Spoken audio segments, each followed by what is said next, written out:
हाय मेरे बच्चों, आज हम लोग UP board class 11 physics chapter number 1 मापन एवं मात्रक के बारे में अध्ययन करेंगे। जैसा कि पिछली कक्षाओं में आपने इन सब चीज़ों को पढ़ के आया होगा, फिर भी यहाँ पर हम उन चीज़ों को थोड़ा गहराई से अध्ययन करेंगे। तो बेटा बात करेंगे सबसे पहले मापन किसे कहते हैं। मापन क्या होता है? What is measurement? मीनिंग लिखेंगे मापन, मेजरमेंट।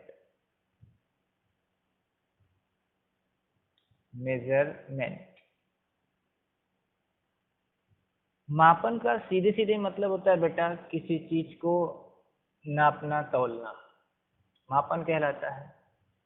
लेकिन किसी भी वस्तु को मापने या तौलने के लिए एक सर्वमान्य इकाई होनी चाहिए बेटा। वो इकाई फिक्स्ड होनी चाहिए ताकि उसमें कुछ अशुद्धियां न हो। तो सिंपल तरीके से इसको समझाते हैं आपको कि मापन क्या होता है। फॉर एग्जांपल के लिए मान लीजिए ये एक बकेट है, बाल्टी, और बाल्टी में कुछ दूध है। क्या है बेटा? बाल्टी में क्या है? दूध है, कुछ मिल्क भरा इसमें। और जो दूध वाला होता है, वो वाला मिल्क मैन, उसके पास एक पौवा होता है, नाम सुने होंगे आप। यदि आप उस दूध वाले को, जो आपका दूध लेता है, अपनी पूरी बाल्टी का दूध ले जाकर उसे आप दे दें और कहें कि इसे आप डायरेक्ट अपने बकेट में या फिर जिस भी चीज़ में वो दूध लेता है उसमें पलट ले, और अंदाजे से आपको कह दे कि बेटा आपका जो दूध था वो 3 लीटर था, तो क्या आप मान लोगे? नहीं ना। तो इसके लिए क्या होगा कि उसके पास एक मानक होगा और वो मानक निश्चित होगा। जैसे ये जो पौवा होगा उसके पास, इसकी धारिता निश्चित होगी कि ये आधा लीटर का है या 250 ml का है या 1 लीटर का है, ये फिक्स्ड होगा। तो ये जो पौवा उसके पास है बेटा, ये क्या है? ये ज्ञात है, मान लो ये ज्ञात है। और इस बाल्टी में जो दूध है ये क्या है? अज्ञात है। बाल्टी में जो दूध है वो क्या है? अज्ञात है। और ये जो पौवा है ये ज्ञात है, ये मान लो कि 250 ml का है। अब वो क्या करेगा कि आपकी बाल्टी का दूध पौवे में निकाल कर मापन करेगा। तो आपको स्पष्ट हो जाएगा कि वो जो दूध का मापन कर रहा है वो सही कर रहा है, क्योंकि पौवे की जो धारिता है वो 250 ml है। तो मापन कैसे हो रहा है बेटा कि एक ज्ञात राशि है और दूसरी क्या है? अज्ञात राशि है। तो किसी ज्ञात राशि से अज्ञात राशि की तुलना करना ही क्या कहलाता है? मापन। आसानी से समझ लो कि एक ज्ञात है, दूसरा अज्ञात है। इस अज्ञात राशि की तुलना हम किससे कर रहे हैं? ज्ञात राशि से। तो मापन की परिभाषा कैसे बनाएंगे कि किसी ज्ञात राशि से किसी ज्ञात राशि द्वारा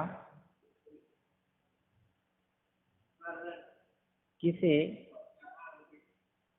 अज्ञात राशि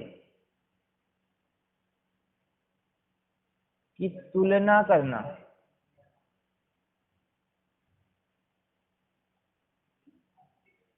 ये मापन कहलाता है। मापन कहलाता है। उम्मीद करता हूं कि आपको ये डिफिनीशन बहुत आसानी तरीके से याद हो गई होगी। तो बेटा लेकिन ये जो ज्ञात राशि है वो स्टैंडर्ड उसका होना चाहिए बेटा, भारत सरकार से एक मानक वो तैयार होना चाहिए कि नहीं, जो लीटर है या फिर जो किलोग्राम है, एक स्टैंडर्ड मापन होना चाहिए। ऐसा नहीं कि आप अपने से ही कोई सा मापन बना दें और कहें कि एक केजी का है या 1 लीटर का है, ऐसा तो होगा नहीं। वो प्रमाणित किया गया होता है कि नहीं ये 1 लीटर का है या 1 किलोग्राम का है या 1 मीटर का है। क्योंकि प्राचीन काल में या पहले क्या होता था बेटा कि जब 1971 से पहले बेटा एक देश से दूसरे देश में वस्तुओं का जब लेन देन हुआ करता था, आदान प्रदान होता था, तो क्या होता था कि अन्य देशों का जो मानक था वो कुछ और था और अपने इंडिया का मानक कुछ और था। तो जो सामान आती थी बेटा दूसरे देश से अपने भारत में या भारत से किसी दूसरे देश में जाती थी, तो मापन यहाँ से मान लो 1 किलोग्राम यदि सोना जापान में यदि जाता था तो जापान में 1 किलोग्राम जो था वो कुछ और था और इंडिया में 1 किलोग्राम कुछ और था। तो अलग अलग आ जाता था, या तो बढ़ जाता था या फिर घट जाता था। तो इसके लिए क्या हुआ बेटा कि 1971 में जेनेवा में इंटरनेशनल यानी अंतर्राष्ट्रीय बैठक हुई और वहाँ पे ये निर्धारित किया गया कि हमें जिन जिन चीज़ों की दैनिक जीवन में आवश्यकता है उनका मानक तैयार किया जाए। तो 1971 में जिनेवा में बैठक हुई और वहाँ पे 7 मूल राशियाँ बनाई गई। प्रारंभ में 6 ही थी, बाद में पदार्थ की जो मात्रा मूल है उसे भी ऐड कर लिया गया मानक के तौर पे। तब से लेके आज तक बेटा दिक्कतें नहीं आती हैं और वो मानक सर्वमान्य मानक बनाए गए, दिक्कतें अब नहीं आती हैं, ठीक है।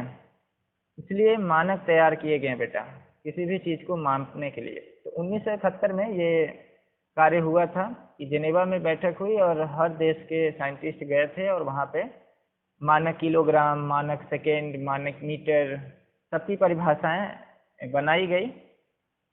तब से लेके आज तक कोई दिक्कतें नहीं आती है। आगे बात करते हैं बेटा कि जो मापन होता है उसको मापने के लिए, मापन को मापने के लिए मूल रूप से हमें 2 चीज़ों की आवश्यकता पड़ेगी। वो 2 चीज़ें क्या है बेटा? वो 2 चीज़ें हैं, पहला होता है मात्रक और दूसरा होता है संख्यात्मक मान। संख्यात्मक मान। तो बात करेंगे बेटा पहले मात्रक पे कि मात्रक क्या होता है, यूनिट किसे कहते हैं। यूनिट, मात्रक का मतलब होता है बेटा कि किसी भी भौतिक राशि को मापने के लिए जिन मानकों की हमें आवश्यकता पड़ती है वे मानक ही उस भौतिक राशि के मात्रक कहलाते हैं। परिभाषा याद नहीं हुई होगी, मैं इसको सिंपल तरीके से आपको समझाने की कोशिश कर रहा हूँ। मैंने बोला किसी भी भौतिक राशि को मापने के लिए, क्या करने के लिए बेटा? मापने के लिए जिन मानकों की आवश्यकता होती है वे मानक ही उस भौतिक राशि के मात्रक कहलाते हैं। इससे मैं बात कर रहा हूँ लंबाई की। लंबाई, लंबाई का मानक क्या बनाया गया बेटा? मीटर। अब ये लंबाई भौतिक राशि है या नहीं, के बाद मैं अभी आपको बताऊंगा कि भौतिक राशि क्या होती है। लंबाई एक भौतिक राशि है और इस लंबाई को मापने के लिए एक मानक बनाया गया बेटा। ये मीटर क्या है? मानक है। मीटर क्या है? मीटर जो है ये मानक है और लंबाई आपका भौतिक राशि है। तो इस भौतिक राशि को मापने के लिए जिस मानक की आवश्यकता पड़ेगी यह मानक ही इस भौतिक राशि का क्या कहलाएगा? मात्रक कहलाएगा। याद हुआ? एक बार फिर से बता रहे हैं, सुनो। कह रहे हैं कि किसी भी भौतिक राशि को मापने के लिए जिन मानकों की आवश्यकता पड़ती है, यह मानक ही इस भौतिक राशि का मात्रक कहलाता है। तो जो मानक बनाए गए बेटा शुरू शुरू में, वैसे कहने को तो हम कह देते कि 1 मीटर जो होता है, 1 किलोमीटर जो होता है वो 1000 मीटर के बराबर होता है, लेकिन क्या ये ध्रुव सत्य है? नहीं, ये तो हमने न बनाया है, ये मानक मान लिया गया था मापने के दौरान, क्योंकि पता नहीं था कि 1 मीटर कितना होगा। अब किसी का मीटर इतना बड़ा हो जाएगा, समझ रहे हैं? अब किसी का मीटर कहेंगे कि ये 1 मीटर है, वो ये मार्कर मान लो कहता वो 1 मीटर का है। अब किसी का मार्कर बड़ा है तो कहेगा ये हमारा 1 मीटर है, तो सर्वमान्य नहीं ना होगा जी, सबका अलग अलग हो जाएगा, तो दिक्कत हो जाएगी। इसलिए स्टैंडर्ड बनाए गए 1971 में। तो किसी भी भौतिक राशि को मापने के लिए जिन मानकों की आवश्यकता पड़ती है, ये मानक ही उस भौतिक राशि के क्या कहलाते हैं? मात्रक कहलाते हैं। देखो, तो लंबाई का मानक क्या बनाया गया उस समय? मीटर। लंबाई का मानक क्या बनाया गया? मीटर। ऐसे और भी 7 मूल राशियां हमारे पास हैं, और उनके अलग अलग 7 मूल मात्रक हैं जो बनाए गए थे। ठीक है, तो मात्रक का परिभाषा आपको याद हो गया होगा, उम्मीद करते हैं। तो लंबाई का मानक क्या होता है बेटा? मीटर। इसी तरह और भी हैं, मैं सबको यहाँ पे लिख दे रहा हूँ जो मानक बनाए गए थे।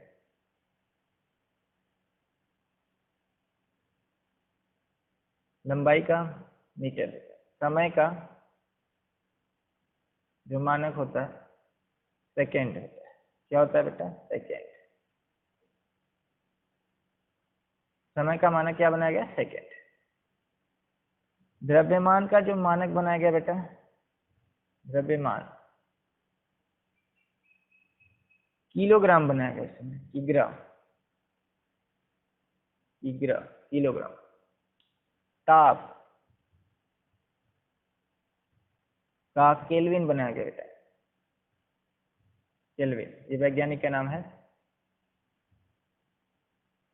ज्योति तीव्रता, उससे पहले वैद्युत धारा है, आगे पीछे किसी को लिख सकते हो आप। वैद्युत धारा का जो मानक बनाया गया वो एम्पियर बनाया गया।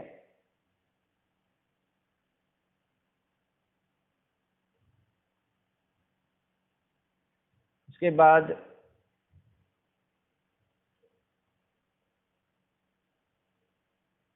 ज्योति तीव्रता, ज्योति तीव्रता का मात्रक होता है कैंडिला, कैंडिला, मात्रक कैंडिला होता है। क्या होता है बेटा? कैंडिला। छोटी बड़ी में गड़बड़ी होगी तो कर लीजिएगा बेटा। तो ये 7 जो मैंने अभी लिखा है, ये 7 मूल राशियां हैं, और ये इनके क्या है?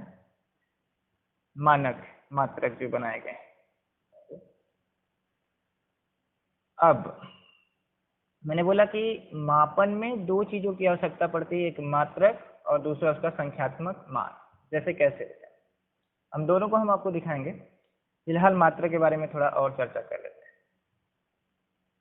जैसे आपको कोई भी चीज चाहेगी, कोई भी चीज, तो आप क्या करोगे? बाजार में यदि जाओगे, किसी भी चीज को आपको खरीदना है, मान लो आपको आलू ही लेना है बाजार से, तो आप बाजार जाके क्या बोलोगे कि मुझे 2 केजी आलू दे दो। 2 केजी क्या दे दीजिए? आलू। अब 2 केजी आलू मांग रहे हो। और इसमें जो केजी लगाए हो बेटा, ये क्या है? आलू ठोस है, उसका जो यूनिट बनाया गया वो द्रव्यमान, सॉरी, किलोग्राम बनाया गया। तो आलू को आप किस में नापोगे? किलो में नापोगे, क्योंकि ये ठोस होता है आलू। और ये जो 2 है, ये क्या है? ये 2 उसका संख्यात्मक मान है। 2 क्या है? संख्यात्मक मान है। तो ये संख्यात्मक मान हो गया और ये उसका क्या हो गया, मात्रक। दो क्या है, संख्यात्मक मान है,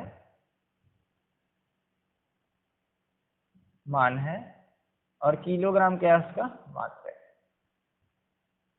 आलू क्या हो गया, आलू का मापन कर रहे थे, भौतिक राशि हो गई। सॉरी, आलू एक तरह का द्रव्यमान है। आलू क्या है, द्रव्यमान। तो किसी भी भौतिक राशि को मापने के लिए हमने कहा था कि मूलभूत दो चीजों की आवश्यकता पड़ती है, उनमें से कोई एक ना हो तो उसका मेजरमेंट आप नहीं कर सकते हो। जैसे आप बाजार में जाके ये थोड़ा कहोगे कि मुझे किलो दे दो, किलो दे दो, किलो दे दो, ऐसा नहीं ना बोलोगे। अरे आप ये भी नहीं कह सकते कि मुझे दूध दे दो, दूध दे दो, दूध दे दो, या दो आलू दे दो, दो आलू दे दो, दो आलू दे दो, तो नहीं ना बोलोगे। यदि 2 किलो चाहेगा तो वो पूरा कहना पड़ेगा कि मुझे 2 किलो आलू दे दो। अब आपकी बात खत्म हो जाएगी और दुकानदार पूरी बात आपकी समझ लेगा। 2 किलो आलू मांग रहा है, इसमें 2 उसका संख्यात्मक मान है और किलोग्राम उसका मात्रक है। तो इस तरह से आप आलू का मापन कर लिए, क्योंकि 2 किलोग्राम मापने के लिए हमारे पास एक यूनिट, स्टैंडर्ड यूनिट बनाया गया है, आसानी से उसको माप सकते हैं। अब ये संख्यात्मक मान क्या होगा, संख्यात्मक मान बेटा ये बताता है, मैं यहाँ परिभाषा लिख दे रहा हूँ संख्यात्मक मान का। संख्यात्मक मान क्या होता है,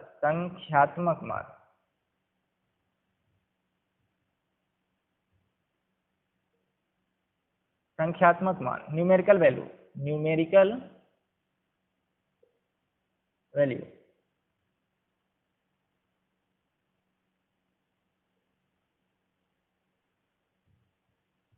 चीजों को मिटाने से पहले बेटा आप उसको लिख लिया करिए। न्यूमेरिकल वैल्यू, संख्यात्मक मान क्या होता है। तो संख्यात्मक मान का मतलब होता है बेटा कि वो यह बताता है कि दिए गए मात्रक में वह कितनी बार सम्मिलित है। संख्यात्मक मान का मतलब सीधे सीधे होता है गिनती, अंक, संख्या, जो यह बताएगी कि संख्यात्मक जो मान होगा उसके मात्रक में कितनी बार सम्मिलित है। संख्यात्मक मान यह बताता है कि किसी दी गई राशि में वह कितनी बार उसका मात्रक सम्मिलित है, उसका जो मात्रक है वह उसमें कितनी बार सम्मिलित है। समझ गए होंगे। संख्यात्मक मान से हमें यह पता लगता है कि किसी दी गई राशि में उसका जो मात्रक है वो कितनी बार सम्मिलित है। फॉर एग्जांपल के लिए, यदि किसी छड़ की लंबाई 10 मीटर है, किसी छड़ की लंबाई कितना है बेटा, 10 मीटर छड़ की लंबाई है, इसमें जो 10 है या इसका जो मात्रक मीटर है, यह बताएगा कि वह उसके संख्यात्मक मान में कितनी बार जुड़ा है, 10 बार। 1 metre plus 1 metre plus 1 metre, ऐसे कितनी बार आप लिखोगे, 10 टाइम्स। कई बार है 10, 1 मीटर 10 बार है। समझ रहे हो। संख्यात्मक मान का मतलब सीधे सीधे होगा कोई गिनती, अंक। अब इन दोनों के बिना किसी चीज का मापन तो हो नहीं सकता। तो पता लगाते हैं कि आखिर ये संख्यात्मक मान और ये मात्रक एक दूसरे के साथ कैसा संबंध स्थापित करते हैं। तो मान लीजिए बेटा कोई भौतिक राशि है जिसका U1 पद्धति में जो संख्यात्मक मान है वो N1 है और U2 पद्धति में संख्यात्मक मान N2 है। तो जब भी हम संख्यात्मक मान में उसके मात्रक से गुणा करेंगे, संख्यात्मक मान में उसके मात्रक से गुणा करेंगे बेटा। जैसे मान लो हमने लिखा है 1 किलोग्राम, ठीक है। मैं इस 1 किलोग्राम को बेटा ऐसे भी तो लिख सकता हूं, क्या 1000 ग्राम। कोई दिक्कत तो होगी नहीं। मैं इस 1000 ग्राम को यदि चाहूँ बेटा तो मैं इसको 10,000 देसी ग्राम लिख सकता हूँ, देसी ग्राम लिख सकता हूँ। मैं चाहूँ तो इसको 1,00,000 सेंटीग्राम लिख सकता हूँ। बात समझ रहे हैं आप? और इसी तरह आगे भी।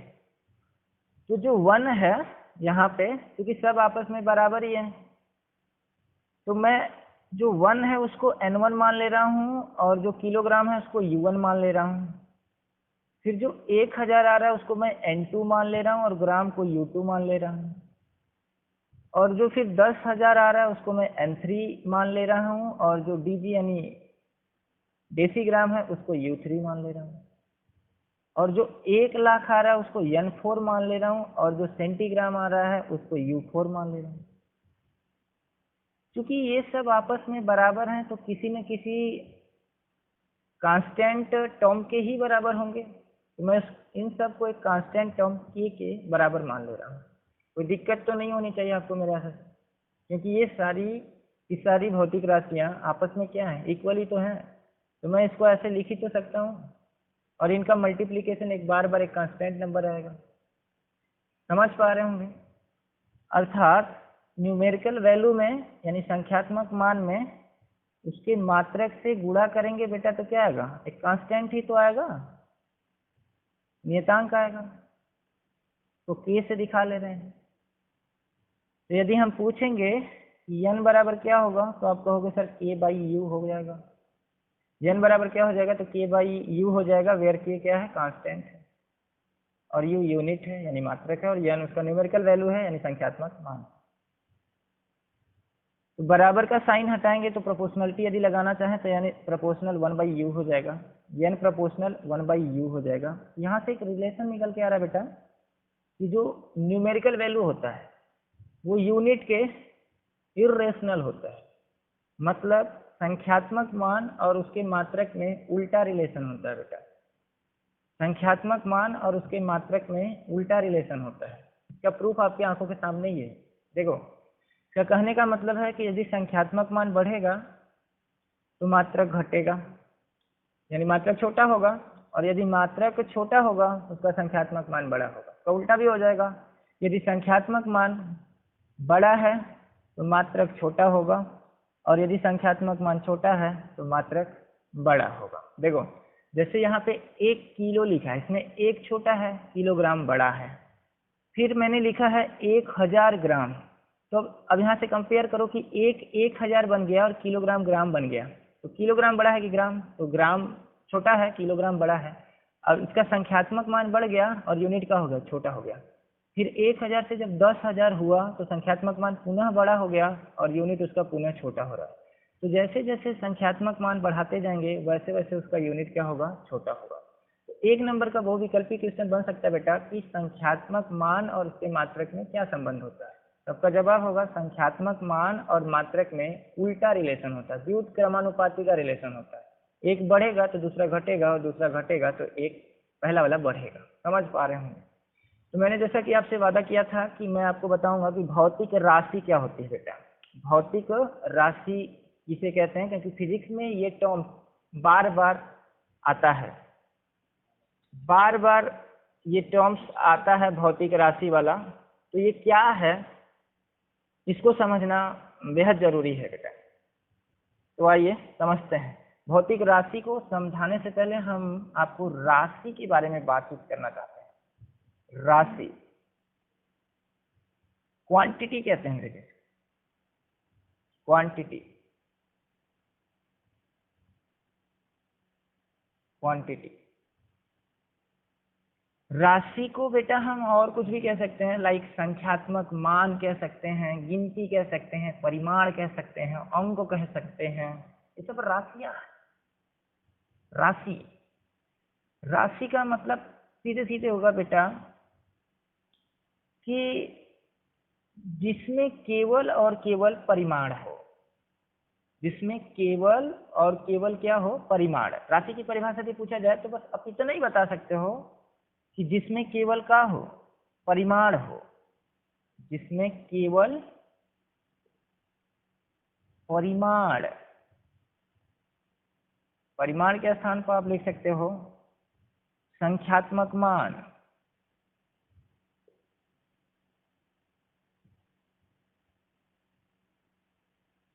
गिनती या अंक हो, राशि कहलाता है।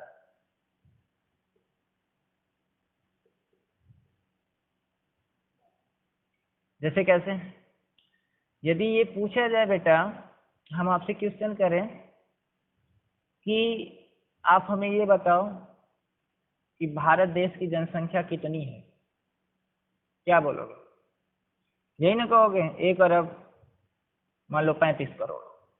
अब ऐसे थोड़ो कहोगे कि भारत देश की जनसंख्या 1 अरब 35 करोड़ किलोग्राम है, 1 अरब 35 करोड़ लीटर है, ऐसे बोलोगे? मात्रक की जरूरत आपको पड़ेगी बेटा, नहीं ना। तो इसमें केवल क्या आ रहा है, गिनती आ रही है। या मैं पूछूं किसी आदमी का वेतन महीने में कितना कमाता होगा, 1 लाख 2 लाख, ऐसे थोड़ा कहोगे कि 1 लाख किलोग्राम कमाता है, 1 लाख लीटर कमाता है, बोलोगे? नहीं। तो राशि मतलब जिसमें केवल और केवल क्या हो, परिमाण हो, गिनती हो, संख्या हो, तो राशि कहते हैं। तो भौतिक राशि क्या होती है, इसका उदाहरण यदि आपको देना या पूछा जाए आपसे, तो आप सिंपल ऐसे कह सकते हो, किसी देश की जनसंख्या,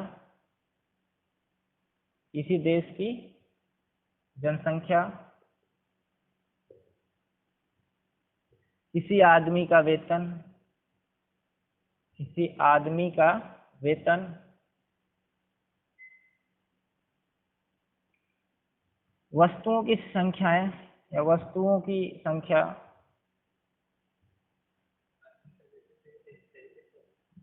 आदमी का वेतन, सॉरी, आदमी का वेतन, वस्तुओं की संख्या इत्यादि, तो बहुत सारे उदाहरण हो सकते हैं। तो भौतिक राशि क्या होती है बेटा? भौतिक राशि किसे कहते हैं?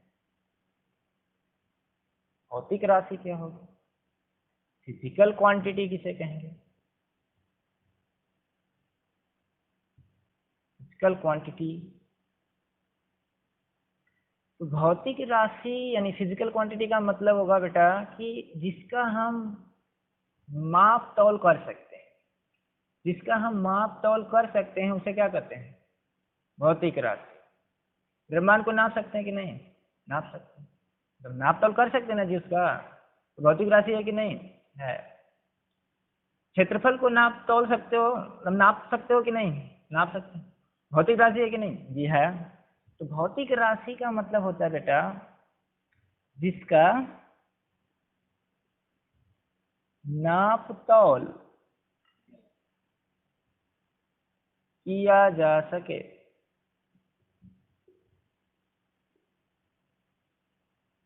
भौतिक राशि या भौतिक राशियां भी आप कह सकते हो, क्या बाती हैं, कहलाती हैं। तो मैं यदि आपसे पूछूं कि इसका कुछ उदाहरण प्रस्तुत करो, तो बहुत सारी भौतिक राशियां हैं जिनको आप बता सकते हैं। जैसे लंबाई आ सकती है, आपका क्षेत्रफल है, ताप है, उसको भी नाप सकते हो आप, दूरी है, सॉरी दूरी लंबाई में ही आ जाएगी, घनत्व वगैरह है, दाब है, सबको आप नाप सकते हो। तो ये सब की सब क्या है? भौतिक राशियां। तो आज के लिए बस इतना ही करते हैं, शेष बातें अगले वीडियो में करेंगे। वीडियो पसंद आए बेटा तो चैनल को सब्सक्राइब और वीडियो को लाइक अवश्य करें।